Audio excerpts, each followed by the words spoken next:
Les aéroports. Ils mettent le monde entier à un vol d'avion de distance. Des Antilles à l'Alaska et du Népal au pôle Sud. De nombreux endroits du globe sont accessibles uniquement par avion.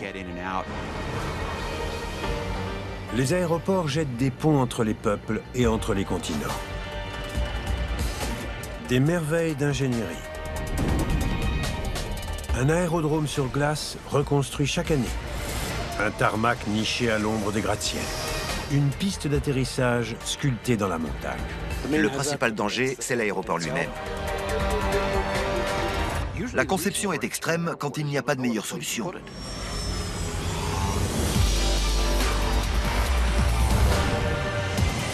Il peut s'agir d'une rampe de lancement pour voltigeurs, comme d'une attraction pour touristes en quête de sensations fortes.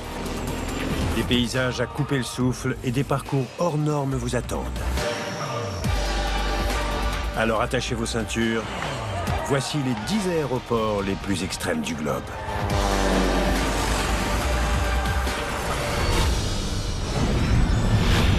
En 10e position, cap sur les Antilles. Un aéroport qui vous en met plein la vue. L'aéroport Princess Juliana est situé sur l'île de Saint-Martin. Les avions volent à seulement 12 mètres au-dessus de la plage. Difficile de passer plus près du sol. Ici, les atterrissages sont spectaculaires. Et sur la plage Mao de Saint-Martin, ils sont une attraction à part entière.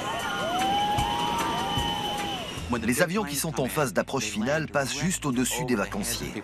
C'est incroyable. C'est comme de se tenir au bout de l'aéroport JFK en maillot de bain.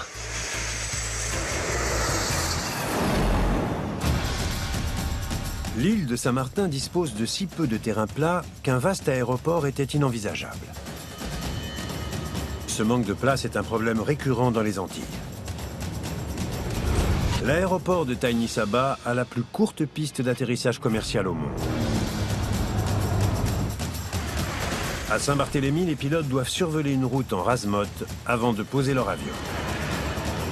Encore faut-il s'arrêter à temps. Faudrait qu'il s'arrête.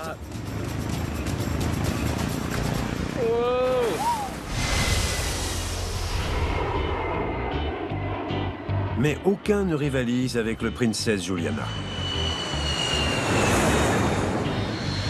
C'est un véritable aéroport international en bordure de plage. Il y a une mer turquoise, une île paradisiaque et sa végétation luxuriante, mais il faut se concentrer sur cette piste minuscule qui ressemble à un timbre-poste vu du cockpit. Les avions passent à 12 mètres seulement, une altitude incroyablement réduite. Mais c'est au décollage que les choses se compliquent. Les turbines sont mises en route à une 60aine de mètres du grillage.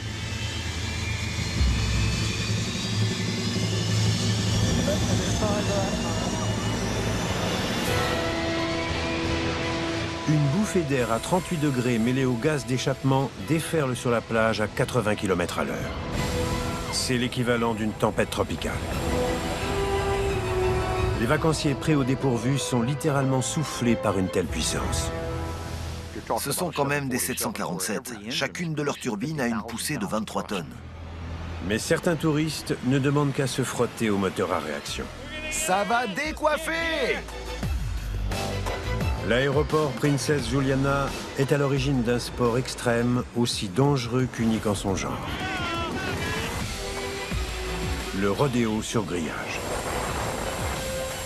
Les uns tiennent bon, les autres s'avouent vaincus.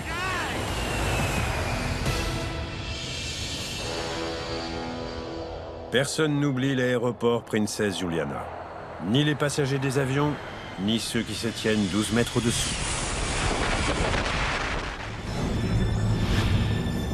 En 9e position, nous partons pour l'aéroport le plus isolé du monde, aux confins de l'Antarctique.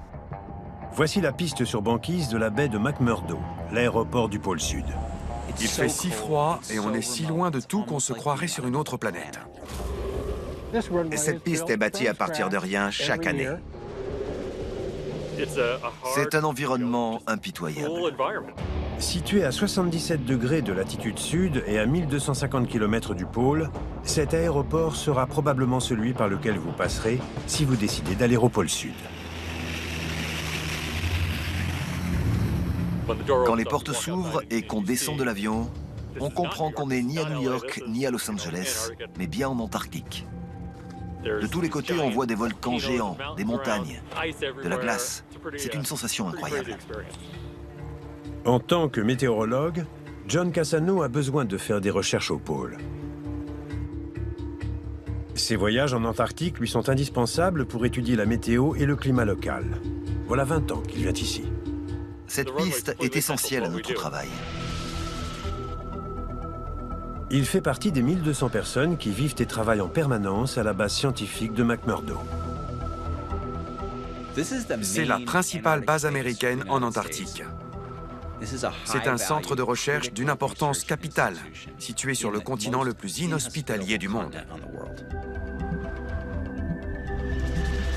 La moitié de l'année, ce sont des bateaux qui se chargent d'acheminer les vivres et l'équipement. Cela dure jusqu'au changement de saison. La banquise commence alors à recouvrir la baie. Au début du printemps septentrional, la base se trouve à plus de 100 km de l'eau libre. On ne peut plus y accéder que par les airs. C'est pour cette raison qu'une piste aérienne est construite. Le travail de David Bresnahan consiste depuis plus de 30 ans à faire en sorte que l'aéroport reste ouvert. La particularité de cette piste, c'est qu'elle est construite sur environ 2,50 m de banquise naturelle. Chaque année, David et son équipe aménagent une zone de banquise fraîchement formée. Ils doivent créer une piste longue de 3000 mètres, assez résistante pour tolérer le poids considérable d'un avion et de son chargement. Ils n'ont pas droit à l'erreur. Parce qu'ici, les avions sont de vrais mastodontes. La glace doit supporter les 200 tonnes d'un avion de marchandises à pleine charge.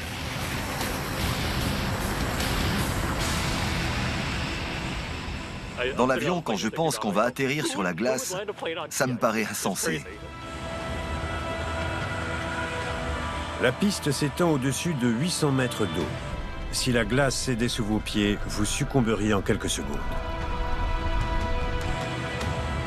Les atterrissages ne sont pas sans risque, mais le simple fait de se rendre sur la piste est dangereux. Les scientifiques du pôle Sud comptent sur ces avions pour leur faire parvenir le matériel dont ils ont besoin.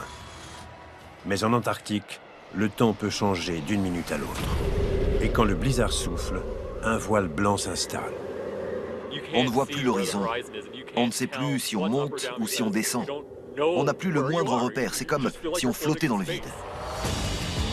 Quand le temps se dégrade à ce point, toute tentative d'atterrissage est trop risquée pour être envisagée.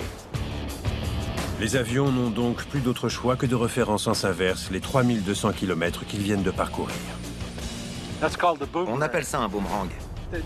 La piste d'atterrissage la plus proche de McMurdo est en Nouvelle-Zélande, d'où partent les vols vers ici. Durant les 5 mois qui précèdent la fonte de la banquise, cette piste sur glace est l'aéroport le plus isolé du monde. Partons pour le Népal, où une piste accidentée creusée dans la montagne fait de chaque atterrissage une véritable aventure. Nous venons de quitter l'aéroport du pôle Sud, dont la piste doit être reconstruite tous les ans. Après la glace, voici le gravier d'un tarmac népalais où se déroulent les atterrissages les plus mouvementés du monde. Que vous le croyez ou non, ceci est un aéroport commercial. L'aéroport népalais de Talcha, près de Mugu. Cette piste complètement isolée n'est rien de plus qu'une simple terrasse taillée à flanc de montagne. Le tarmac est couvert de gravier et la tour de contrôle est en bois. Mais c'est bien à cet endroit que correspond le code international TAL, celui de l'aéroport de Talcha. Quand un aéroport est au milieu de rien et que la piste est construite sur un sol accidenté, poser un avion est autrement plus délicat.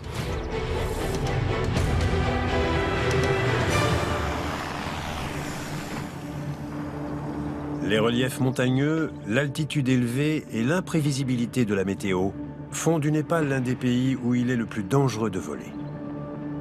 Situé à 370 km de la capitale Katmandou, le village de Talcha abrite l'un des aéroports les plus extrêmes du pays. Talcha se dresse à 2700 mètres d'altitude dans les montagnes sauvages de l'ouest du Népal. 110 km de pistes accidentées séparent Talcha de la ville la plus proche. Cela correspond à 5 jours de marche. La construction de l'aéroport en 2003 fut une véritable aubaine pour les populations locales. Mais les pilotes qui se posent ici ne se font aucune illusion sur son état. La première fois que je venais ici, j'avais un peu peur. Les pilotes novices n'ont pas le droit de venir ici.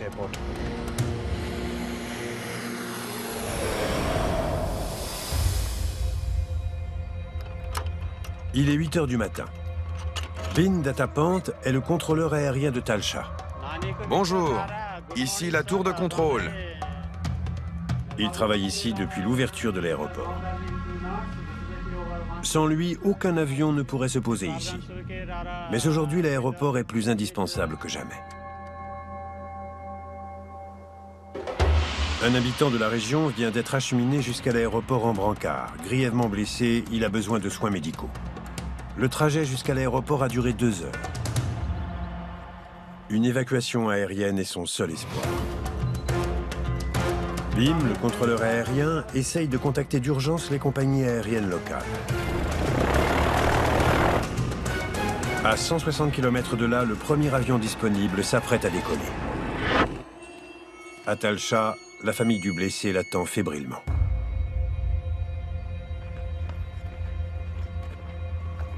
Au bout de 2 heures, l'avion est en vue.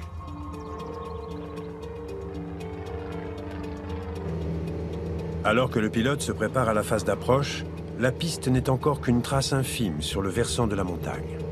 Il n'a pour tout repère que 4 drapeaux rouges et une simple flèche blanche.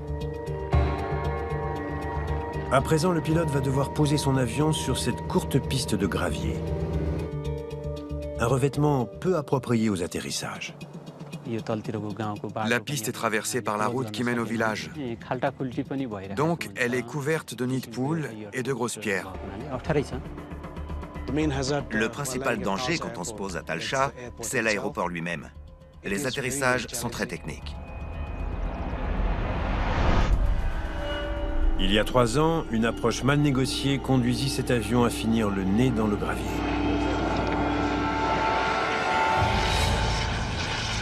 Son train d'atterrissage fut réduit en miettes.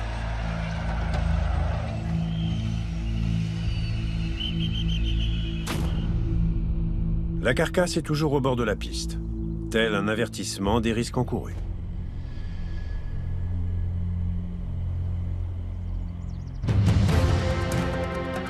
Si cet avion ne réussit pas son atterrissage, le blessé ne pourra pas être évacué.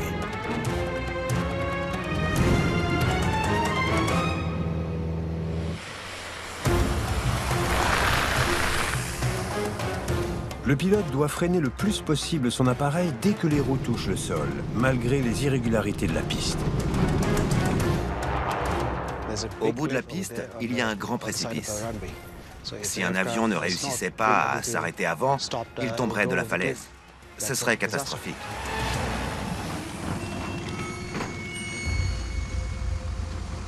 Atterrissage réussi. L'avion est encore en un seul morceau. Mais à présent, il n'y a pas de temps à perdre. Le blessé est hissé à bord.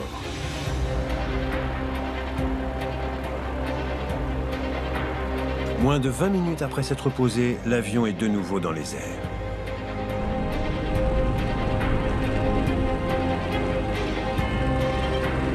Le blessé est en route pour l'hôpital. L'évacuation aérienne est une réussite.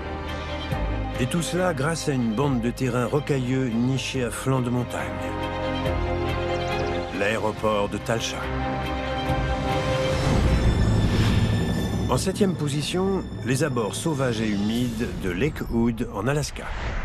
Dans l'état le plus sauvage des États-Unis, l'avion est un moyen de transport indispensable. L'histoire de l'Alaska est intimement liée à l'aviation. Sur cette base, la nature a tous les droits. On ne peut jamais savoir quelles seront les conditions au sol. Voici Lakewood, un aéroport si extrême que sa piste est constituée d'eau.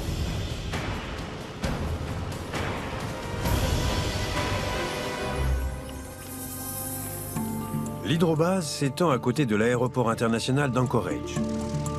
On y compte 500 hydravions dont les propriétaires déboursent chaque mois 105 $ en droits de stationnement. 30 000 appareils amérissent ici chaque année. 90 décollages ont lieu chaque jour, ce qui fait de cette hydrobase la plus fréquentée au monde.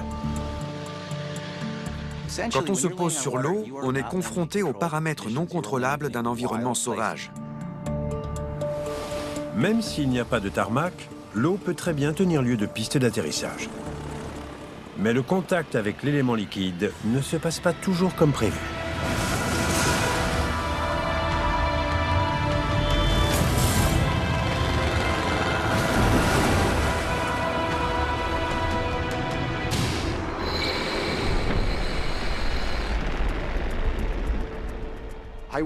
On ne compte plus les accidents et incidents qui ont eu lieu à Lakewood, parce que c'est là que se posent tous les trappeurs d'Alaska.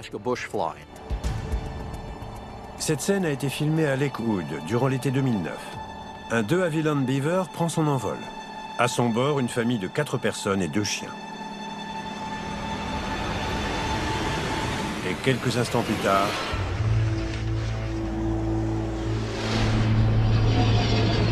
par chance, personne n'est blessé. L'enquête officielle pointe du doigt une erreur du pilote.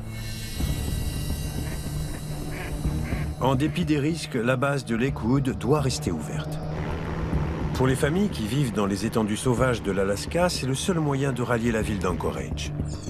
En l'absence de route et de piste, ils ne peuvent se poser et décoller que sur l'eau. En Alaska, 80% des zones peuplées ne sont pas accessibles par la route. Leur contact avec le monde extérieur dépend des avions. Mais en hiver, tous les plans d'eau sont gelés. Avec la chute des températures, le lac se recouvre d'une couche de glace. L'activité de l'hydrobase est au point mort.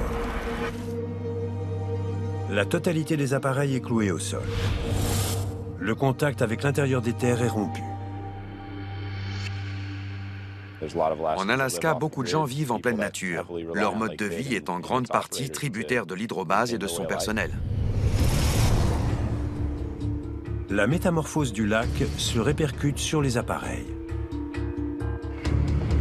Les hydravions remisent leurs flotteurs pour l'hiver au profit d'une paire de patins.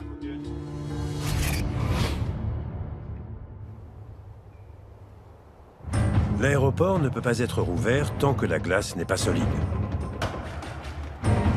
Le pilote, Michael Laughlin, est chargé de sonder la glace. À la tête de Regal Air, une compagnie aérienne locale, Michael veut pouvoir faire circuler sa flotte. Mais on ne plaisante pas avec la sécurité. Il y a régulièrement des pilotes impatients qui s'aventurent sur le lac trop tôt. La plupart d'entre eux passent à travers la glace. C'est très spectaculaire. La première étape consiste à percer un trou dans la glace pour en mesurer l'épaisseur. Mais même quand la glace est assez solide, il faut encore réussir à se poser dessus.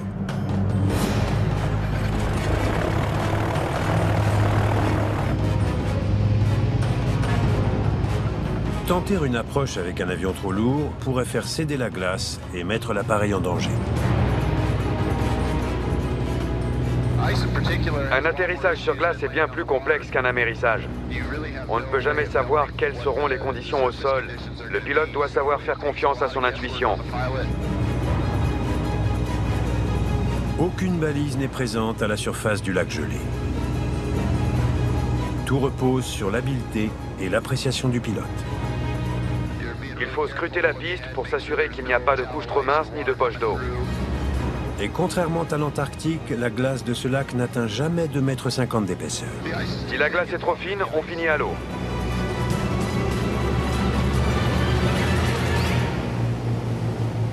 Grâce aux atterrissages sur glace, l'aéroport de Lakewood reste opérationnel tout au long de l'hiver. Et les communautés reculées d'Alaska peuvent compter sur la voie des airs pour sortir de leur isolement. En 6e position, l'aérodrome le plus fugace du monde, celui d'Abu Dhabi.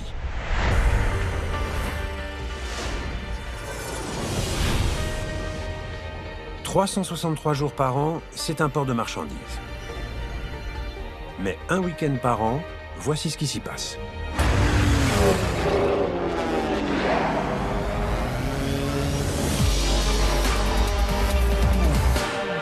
Une course de voltige se déroule dans le ciel de l'Émirat.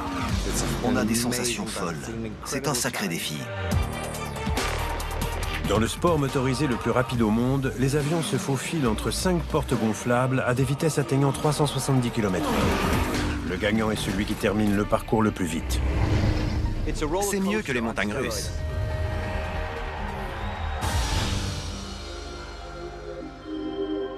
Abu Dhabi accueille la première course de la saison. Et elle va se tenir ici, dans le port Mina Zayed. La majeure partie du temps, c'est un port commercial où circulent chaque année 900 000 tonnes de marchandises. Mais en l'espace de 48 heures, Mina Zayed devient un aérodrome sportif.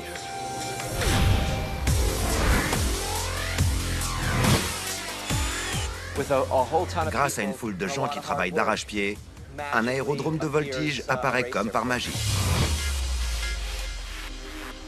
12 pilotes venus de 12 pays différents et entourés d'une équipe de 50 personnes s'affairent dans des stands high-tech.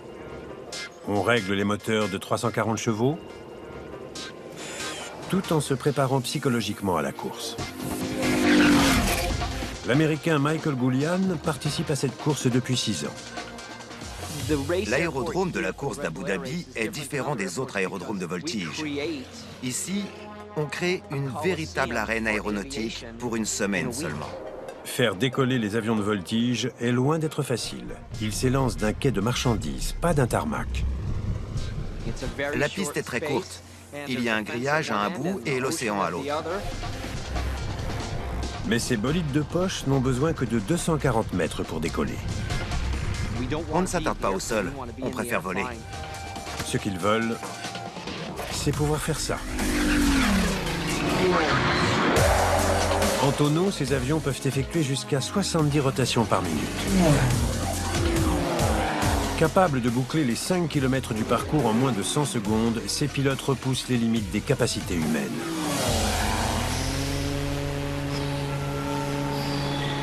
Ils encaissent jusqu'à 12 G d'accélération, une force qui ferait s'évanouir la plupart des gens.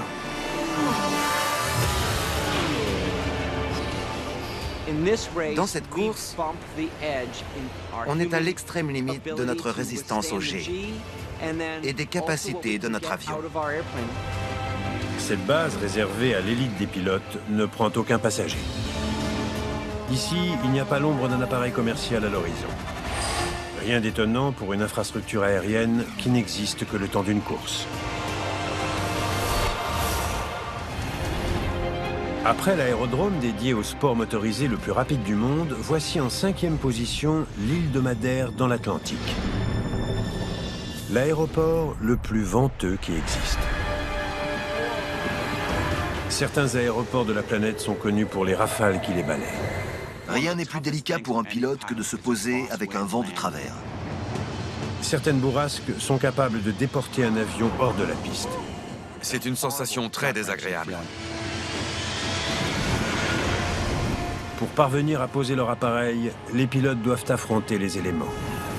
Les atterrissages ont l'air de manœuvres de routine, mais le vent est une variable considérable. Parfois, le vent souffle vraiment trop fort.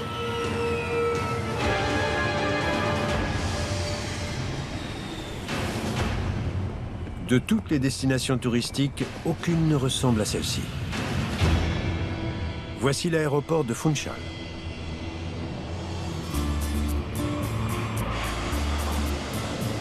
Il est situé sur la côte de l'île de Madère, à 560 km au large de l'Afrique. Des vents marins soufflent inlassablement à travers de la piste d'atterrissage. D'une vitesse de 65 km/h, il suffirait à renverser un poids lourd. Les bourrasques soufflent même encore plus vite. Quand il fait un tel vent, chaque atterrissage est critique. Funchal fonctionne à la limite des paramètres d'exploitation admis pour un aéroport. Quand les rafales dépassent les 30 nœuds, tous les appareils sont cloués au sol. Chaque mois, 10 avions en moyenne ne peuvent pas se poser ici. Les accidents graves survenus en phase d'approche se produisent généralement quand les pilotes se disent qu'ils doivent poser leur appareil à tout prix. Le pilote doit choisir entre se poser coûte que coûte, quitte à risquer la vie de ses passagers, ou bien redresser et recommencer son approche. Même si les roues sont à rien de toucher la piste, on peut refaire un tour en toute sécurité si la vitesse est suffisante. Mais pour les passagers, ces embardées inquiétantes sortent de la routine des atterrissages.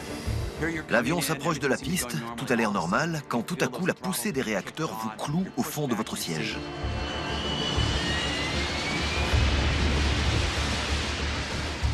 Vous sentez bien que ce n'est pas normal. À Madère, ce scénario se répète encore et encore et encore. C'est un sentiment terrifiant. Les centaines d'atterrissages qui ont lieu chaque année à Funchal témoignent tous du talent des pilotes qui s'y posent. En 4e position, nous retrouvons Hong Kong, réputé pour abriter les aéroports les plus déments du globe. Hong Kong est le 4e territoire le plus densément peuplé au monde.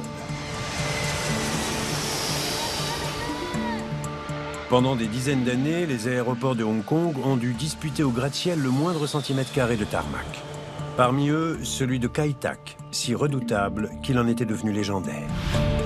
Les atterrissages y étaient si terrifiants que les passagers parlaient de la crise cardiaque de Kai Tak.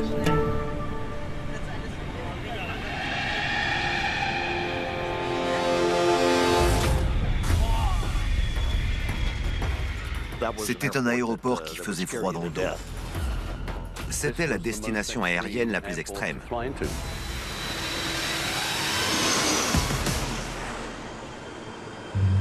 En 1996, Kai Tak était le 3e aéroport le plus fréquenté au monde et l'un des plus dangereux.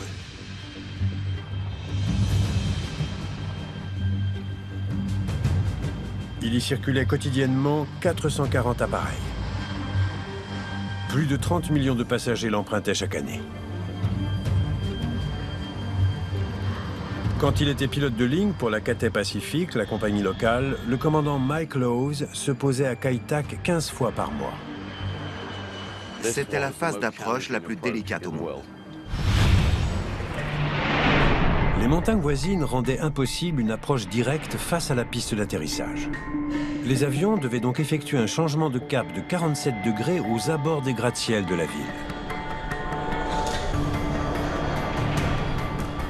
Pour un pilote, atterrir ici était unique. C'était la fameuse crise cardiaque de Kai Tak que redoutaient les passagers. Mais entre pilotes, on parlait avec appréhension du virage de Hong Kong. Pendant la phase d'approche, Mike devait commencer par voler en direction d'une cible à damier orange fixée à flanc de montagne.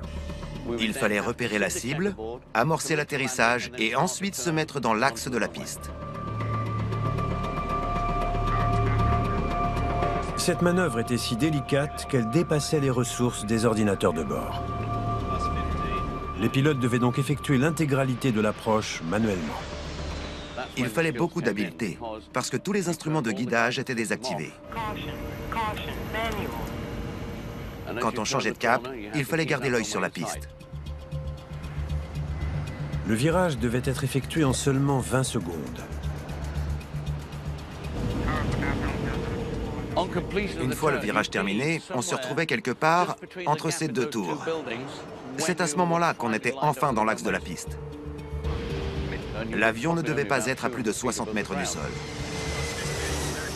Pour réussir un atterrissage sur la piste 13 de Kai Tak, il fallait être en pleine possession de ses moyens.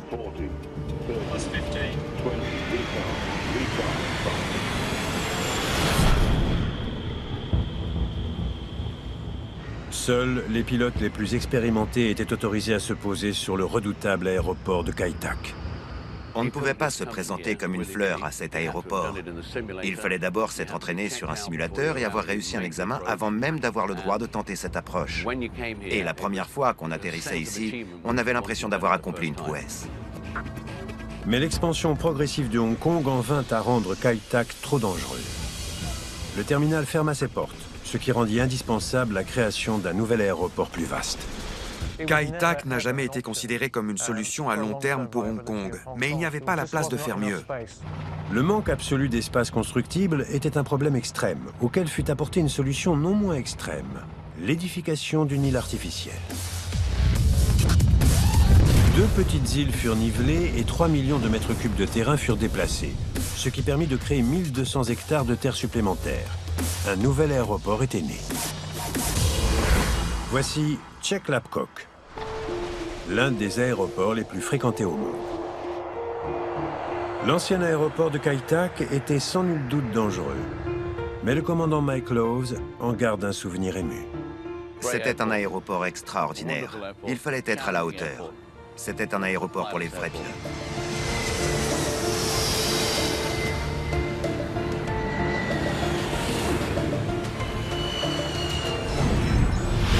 En 3e position, place au ciel orageux de l'Atlantique Nord pour l'aéroport le plus sauvage au monde, celui de Barra. Situé dans l'archipel des Hébrides, à 100 km au large de l'Écosse, Barra est un aéroport qui disparaît à chaque marée. C'est un vestige de l'époque où le moindre terrain plat servait de piste d'atterrissage. Cette piste-là est à la merci des éléments. On dépend de Mère Nature pour pouvoir ouvrir les pistes d'envol. À Hong Kong, un tarmac a été bâti sur une île artificielle. Mais à Barra, c'est la nature qui se met à la disposition des avions 2 fois par jour. Un atterrissage réussi, c'est un atterrissage sans victime.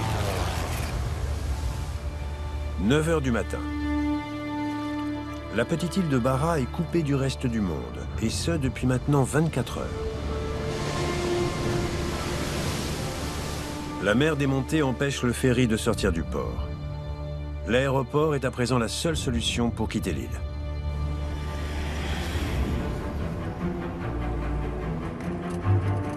Joe Gillies a passé toute sa vie sur l'archipel. Son métier consiste à maintenir l'aéroport ouvert contre vents et marées. Sa première tâche est de faire de cette longue bande de sable et de coquillages écrasés une piste aérienne. Il faut avoir entièrement inspecté la plage avant l'arrivée des avions. Dès que la marée se retire de la plage, Joe se met au travail. Il y a beaucoup de débris, de morceaux de bois. On trouve des algues, des cordes provenant de bateaux de pêche, des mottes de terre, des carcasses de phoques. Le nettoyage de la plage est d'une importance cruciale. Il suffit qu'une roue d'avion heurte un débris oublié pour provoquer un accident. 9 h 30. La piste est dégagée et Joe se prépare au premier atterrissage prévu pour aujourd'hui. C'est aussi le seul vol de la journée. Certains jours, il ne passe pas plus d'un avion ici. Joe est également en charge de la surveillance météo.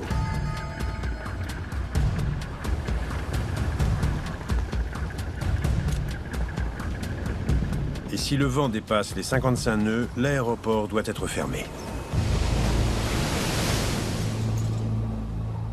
Le vent souffle déjà à près de 25 nœuds, mais le temps va encore se dégrader.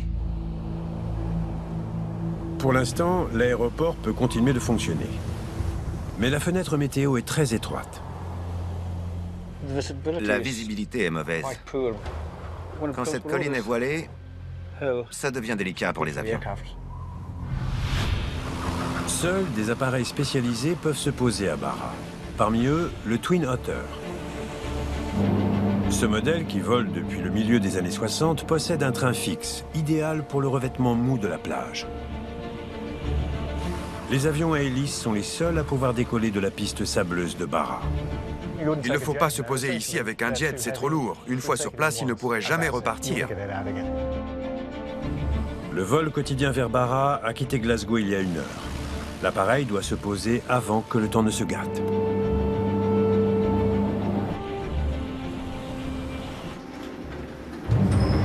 Il n'y a pas de temps à perdre. Joe enfile une nouvelle casquette, celle de pompier. En cas d'urgence, ses collègues et lui seront prêts à intervenir en quelques instants.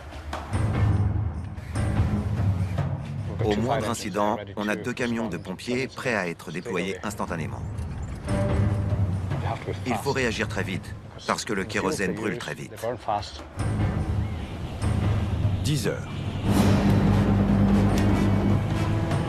Joe est en position. La plage est dégagée et l'avion entame son approche finale.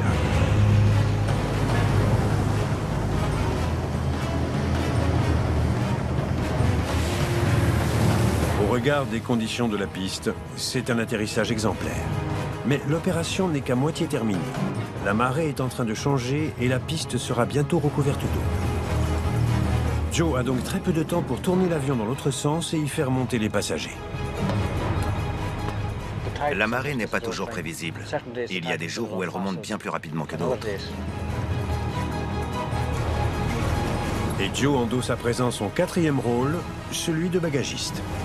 Les avions ne peuvent pas rester plus de 20 minutes sur la plage. Il faut faire vite parce que la marée remonte. Une fois tout le monde à bord, l'autorisation de décoller est accordée au Twin Otter, qui a tôt fait de regagner les airs.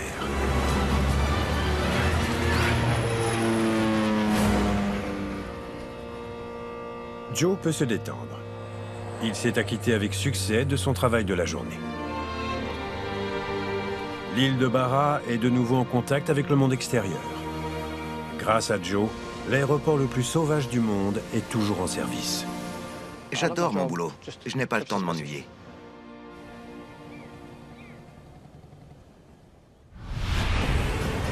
Tout de suite, un aéroport himalayen qui tutoie les cimes. Et en première position, un aéroport sous la menace d'attaque permanente. Nous venons de découvrir une piste aérienne située sur la côte sauvage d'une île écossaise. Nous retournons à présent au cœur de l'Himalaya, jusqu'à l'aéroport le plus montagneux du globe. Lukla. Posé pour s'élancer à la conquête de la plus haute montagne du monde, l'Everest. Cet autre aéroport népalais est lui aussi extrême, avec son tarmac situé à 2740 mètres d'altitude. La piste est courte, très en pente et potentiellement mortelle. C'est comme un toboggan. Cet aéroport d'altitude a de quoi faire frémir les pilotes les plus aguerris. Si vous ratez l'approche, ça secoue. Avec 4 crashs au cours des 5 dernières années, c'est une destination à haut risque. À l'autre bout de la piste, il y a un véritable mur. C'est la montagne. Si vous voulez vous envoler pour l'Everest, il vous faudra d'abord survivre à l'aéroport de Lukla. C'est le point d'accès le plus direct vers le toit du monde. La piste surgit de nulle part. On pensait pas qu'on allait se poser là. J'ai fermé les yeux. Et puis, on se pose sur cette côte. Je retenais ma respiration et on était arrivé. J'étais contente d'être encore en vie. 10 heures du matin. Bonjour, mesdames et messieurs. À 3650 mètres d'altitude, le commandant Rajesh Shrestha s'apprête à déposer un avion rempli d'alpinistes sur la piste d'atterrissage de Lukla. Je vole depuis 40 ans. J'occupe le poste de chef pilote chez Tara Air. L'un des passagers connaît mieux que personne les difficultés que présente l'aéroport de Lukla. C'est le vétéran de l'aviation népalaise, Vijay Lama. Il s'est posé ici à des milliers de reprises. Pour moi, Lukla est l'une des bases aériennes les plus excitantes et les plus exotiques où on puisse se poser. Le premier problème auquel est confronté le commandant Shrestha, c'est l'altitude elle-même. Comme l'air se fait plus rare, les ailes de l'avion ont une portance moindre, qu'il faut compenser par une vitesse plus élevée. Il faut jouer avec les gaz, jusqu'au bout. Se dressant à 2740 mètres d'altitude, Lukla est encadré par certaines des montagnes les plus hautes du monde. Pour rester en vol à cette altitude, l'avion doit se déplacer plus vite. Il faut amorcer la phase d'approche à 138 km/h, une vitesse trop importante au goût de n'importe quel pilote. Le deuxième problème qui se pose à Lukla, c'est la régulation de son trafic aérien. Ici, les hélicoptères et les avions décollent sur la même piste. Si on ajoute à cela la cinquantaine d'appareils qui y circulent quotidiennement, le facteur de risque atteint un niveau encore plus élevé. Le contrôleur aérien Kieran Kafley ne peut pas se permettre un moment d'inattention. Une simple erreur de sa part pourrait entraîner une catastrophe. Il contacte le commandant Shrestha.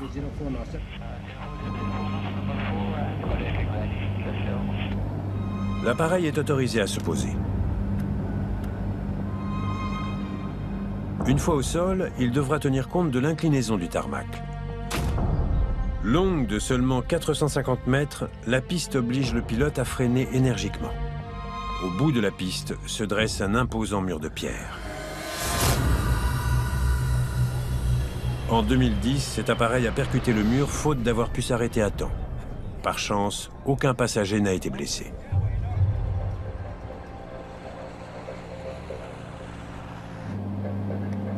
Le commandant Shrestha entre en phase d'approche finale de son atterrissage à Lukla, l'aéroport le plus montagneux au monde.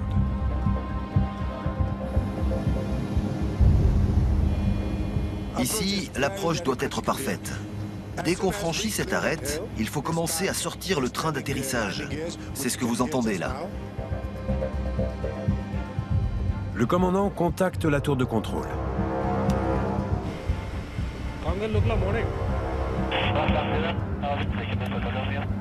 L'appareil se déplace à 38 mètres par seconde. C'est une vitesse élevée, mais indispensable à cette altitude. Il faut arriver directement en piqué. C'est comme un toboggan.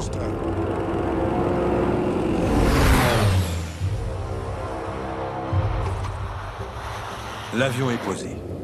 Maintenant, il faut encore réussir à l'immobiliser sur cette piste de seulement 460 mètres de long. Et voilà. La phase finale est très courte. Il faut inverser les gaz au maximum pour que l'appareil s'arrête.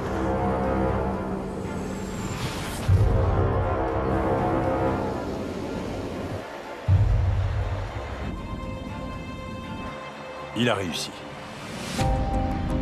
Les 15 alpinistes présents à bord sont arrivés sans encombre au pied de l'Everest. Mais tandis que le commandant Shrestha s'avance jusqu'au terminal, il sait que la prochaine fois, Lukla lui fera peut-être moins de cadeaux. En tête du classement, l'aéroport le plus intense au monde, celui de Bagram, en Afghanistan. Voici le point d'accès des forces internationales qui combattent en Afghanistan, la base aérienne de Bagram.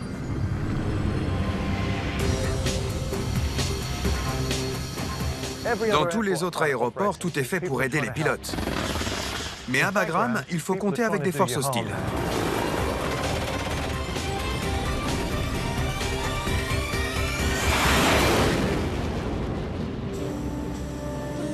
Depuis sa construction dans les années 50, Bagram a été successivement une base stratégique pour l'armée rouge, pour les talibans, et enfin, depuis décembre 2001, pour les forces de la coalition. À l'heure actuelle, la base aérienne vit sous la menace constante d'une attaque. Les opérations menées depuis Bagram sont supervisées par l'armée américaine, dont c'est la plus grande base en Afghanistan. Le lieutenant-colonel Scott Hoffman est chargé de la planification des missions dans cet environnement sensible. La menace est réelle, on effectue des opérations de combat 24 heures sur 24.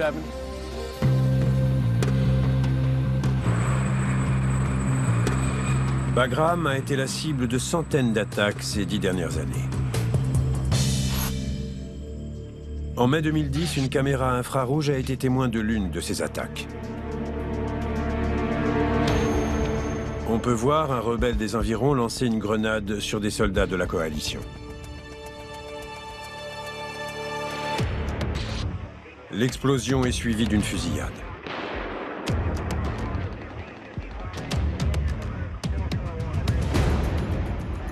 L'attaque est repoussée. On se trouve dans une zone de combat. On risque à tout moment de se faire attaquer. Bagram est sûrement l'une des bases aériennes les plus extrêmes au monde. Bagram possède également l'une des voies de circulation les plus fréquentées au monde, car il y circule à la fois des appareils militaires et civils. Pour faire face à un tel afflux, la base aérienne fonctionne jour et nuit.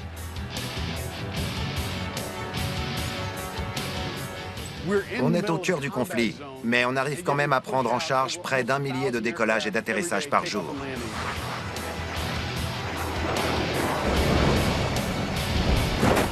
C'est un vrai défi, mais on a tous l'habitude de travailler sous pression. C'est même ce qu'on préfère. Alors que la guerre d'Afghanistan touche à sa fin, les troupes évacuées s'apprêtent à quitter le pays depuis Bagram. Mais pour l'instant, ce sont encore 300 000 passagers et 200 000 tonnes d'équipements qui y transitent chaque année. Malgré la menace toujours présente, les avions doivent continuer d'utiliser l'aéroport de Bagram, le plus extrême au monde.